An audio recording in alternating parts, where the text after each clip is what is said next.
ने पूरे परिवार के सामने सूरजो को आशीर्वाद दिलाया है ललिता से, और ललिता सच में है, उसने सच में नयन से सूरजो के साथ शादी करने के लिए कहा था, ये साबित कर दिया है। और उसके बाद ललिता की हो रही है मुक्ति, लेकिन नयन को आगाह कर दिया है कि एक बहुत बड़ी मुसीबत जो है वो तुम पर आने वाली है।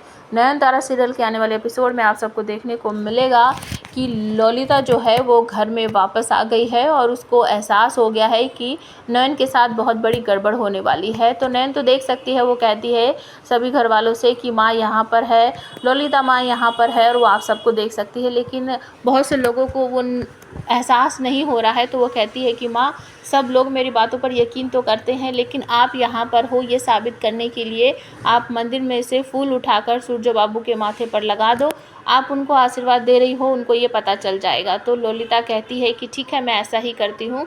तो वो तुरंत ही एक फूल उठाकर सूरजो के माथे से लगा देती है, और ये सब देखकर सारे घर वाले चौंक जाते हैं, और बहुत से लोगों के आंखों से आंसू भी निकलने लगते हैं कि ललिता इस घर में ही थी और वो हमें देख सकती थी, लेकिन हम उसे देख ही नहीं पा रहे थे। कहती है कि नयन मेरी बात सुनो, मेरी बात सुनो, मेरी मुक्ति हो रही है, मैं जा रही हूँ और तुम्हारी ज़िंदगी में एक बहुत बड़ा तूफान आने वाला है, संभल कर रहना, मेरे सूरजो की रक्षा करना, मेरे सूरजो को निगलने आ रहा है कोई।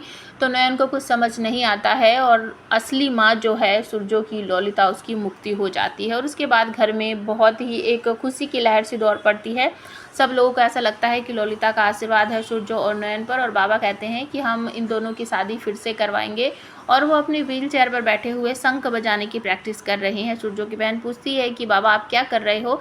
कि मैं शंख बजाने की प्रैक्टिस कर रहा हूँ, इस बार जब नयन हमारे घर में दुल्हन बनकर आएगी ना, तो मैं ही उसका स्वागत करूँगा, मैं ही शंख बजाकर सारी रस्में पूरी करूँगा। तो सब लोग बहुत खुश हो जाते हैं। और दूसरी तरफ जो गुरुजी हैं और लता जो है वो भागकर किसी खंडर में पहुँच गए हैं, और गुरुजी अपने चेले चपाटों से कहते हैं कि गाड़ी लेकर वापस जाओ, और कोई हमारे बारे में कुछ पूछेगा तो कह देना हमें कुछ नहीं पता है। तो लता कहती है कि यहाँ रहेंगे हम इस खंडर में? तो गुरुजी कहते हैं कि और क्या, तुम्हारे लिए 5 स्टार होटल बुक करूँगा, यहीं रहना पड़ेगा, तुम्हारी वजह से पुलिस से बचता फिर रहा। और उसके बाद सावली बुलाती है लता को मिलने, ललिता का रूप धारण करके उसको दिखाती है, और लता डर जाती है, कहती है कि ललिता, तो सावली कहती नहीं मैं हूँ, अगर मुझे रूप ही बदलना होता तो मैं किसी का भी बदल लेती, लेकिन अब तुम मुझे एक शरीर ला कर दो। वो दीवार वगैरह पर लिख कर दिखाती है।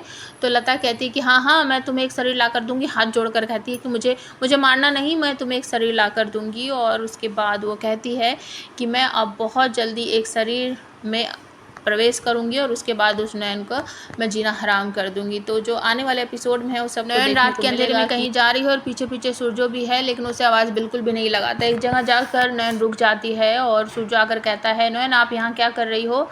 नयन कुछ नहीं कहती है। तो वो कहता है कि क्या यहाँ पर सावली है? तो नयन बस एक तरफ देख रही होती है, और सूरजो कहता है कि सावली अगर तुम यहाँ पर हो ना तो नयन को कुछ मत करना, वो परी महल की बहू है, परी महल की लक्ष्मी है, तुम इसके साथ कुछ नहीं कर सकती। तो सावली भड़क पड़ती है।